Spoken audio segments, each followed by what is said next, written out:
Many years ago, there was a beautiful and peaceful village named Rampur. In this village lived a humble potter named Ramdas. Ramdas was a kind-hearted and hardworking man. There was magic in his hands.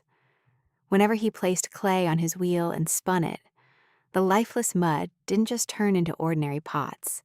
It transformed into breathtaking works of art. His clay pots and water flasks were famous throughout the entire region. Life was good, but he had no idea that his life was about to change forever. One day, as the evening was setting in and the sun was hiding behind the mountains, Ramdas needed fresh clay to make new pots. As usual, he set out toward the old, flowing river near the edge of the dense forest. That part of the river was isolated and eerie, a place where the villagers rarely ventured. Ramdas arrived and began digging into the earth. While digging deeper, his eyes suddenly caught a strange mound of clay in a dark corner of the riverbank. That clay was nothing like ordinary mud. It was as pitch black as charcoal. Strangely, a mysterious glint shimmered within the black clay, and a peculiar, captivating aroma wafted from it. Ramdas thought to himself, "I have never seen such clay in my entire life. The pots made from this will be unique and magnificent." Filled with excitement, Ramdas gathered all the black clay into his jute sack. As he walked back home, he noticed that the sack felt much heavier than normal mud. Night had fallen. The entire village was wrapped in dead silence, but Ramdas's heart was fueled by the passion to create something new. He lit the oil lamp in his home, kneaded the clay, and placed it on his potter's wheel. In the dead silence of the night, the whirring sound of the spinning wheel echoed creepily through the room.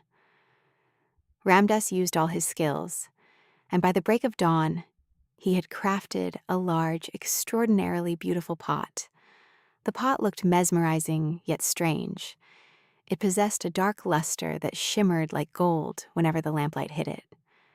Exhausted, Ramdas fell fast asleep. The next morning, the servant of the village's wealthiest landlord was passing by Ramdas's shop. The moment his eyes fell upon the shiny black pot, he was spellbound. Without hesitation, he paid a handsome price, bought the pot, and took it away to the landlord's mansion. Ramdas was overjoyed with his first big earning. But the next morning, as the sun rose, a wave of panic swept through the village. People were running toward the landlord's mansion. News broke out that a massive robbery had taken place during the night. Thieves had emptied the safe, stealing all the gold and silver. But the strangest part was that the landlord, his guards, and his servants were all present in the house, yet no one heard a thing. They had all been under a death-like, deep slumber.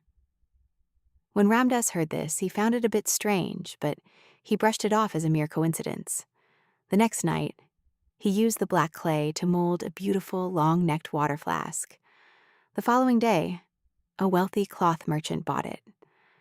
Ramdas smiled, thinking his luck had finally turned around. But shockingly, history repeated itself the very next morning. A massive fire broke out in the merchant's warehouse during the night, causing immense loss. When the villagers questioned the merchant, he said, "I had absolutely no idea. I don't know why, but last night I fell into such a deep sleep that even if the sky had fallen, I wouldn't have woken up." Ramdas was now growing deeply suspicious. To turn his suspicion into certainty, Ramdas crafted a small clay cup on the third night. The next day, the village doctor bought that cup. And that night, the exact same thing happened. A critically ill patient knocked on the doctor's door all night, crying in pain. But the doctor slept so heavily that he only woke up after sunrise. Ramdas was now terrified. He realized that a dark, sinister secret was hidden within this black clay. Ramdas resolved to uncover the truth. He took a small piece of the remaining black clay and molded a tiny oil lamp. At 11 o'clock that night, he filled the lamp with oil and lit it right in his own bedroom. He lay down on his bed and forced himself to stay awake, determined to witness whatever happened in the dark. Exactly at midnight, when the village was as silent as a graveyard, the air in Ramdas's room suddenly turned freezing cold. The flame of the lamp began to flicker violently. Ramdas kept his eyes half open and watched in horror as a thick, pitch-black smoke began to pour out of the tiny lamp. The smoke gathered in the air, slowly morphing into a terrifying shadow figure. The shadow floated through the air, gliding toward the bed where Ramdas lay. It extended a cold, smoky hand and brushed it across Ramdas's face. Instantly, Ramdas felt a heavy wave of unconsciousness washing over him. His eyelids grew impossibly heavy. But Ramdas was prepared. He was secretly holding a small knife in his hand. He subtly cut his own finger. The sharp sting of pain snapped him awake, keeping him conscious, though he pretended to remain asleep. The shadow began to leave the room, whispering in a low, raspy murmur. "Every night, you release me from the clay, Potter. And every night, I steal the senses of the living, putting them into a deep sleep so that my master can do his work in peace." A shockwave went through Ramdas's mind. He finally understood. Someone was deliberately using this phantom shadow to commit crimes. Ramdas silently crept out of bed and followed the shadow out of his house. The spirit floated through the misty air, heading straight toward the house of the village's wealthiest goldsmith. Outside the goldsmith's house, the guards were already slumped against the wall, fast asleep. The shadow glided right through the solid wooden door, while Ramdas slipped inside through a back window. What he saw inside left Ramdas completely stunned. The goldsmith and his wife were in a deep trance-like sleep, while a man with a black cloth masked over his face was looting gold necklaces from the safe, stuffing them into a sack. Summoning all his courage, Ramdas grabbed a heavy wooden log and struck the thief from behind.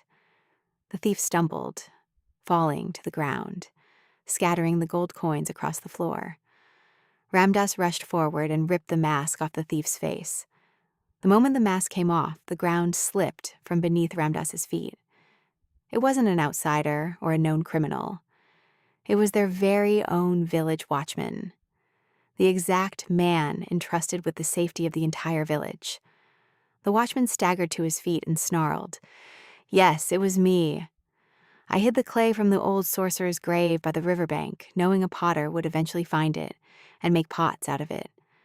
I used the shadow to put everyone to sleep so I could rob them effortlessly."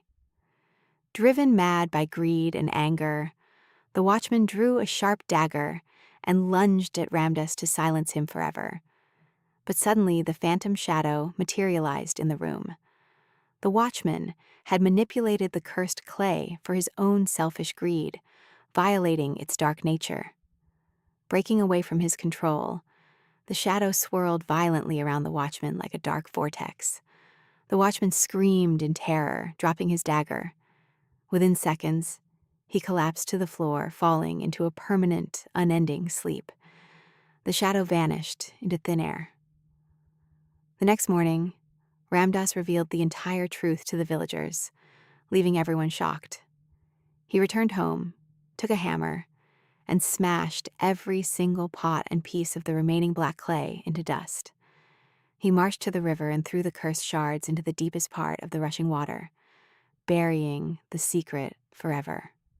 Peace returned to the village, and from that day on, Ramdas never picked up clay from an unknown place again.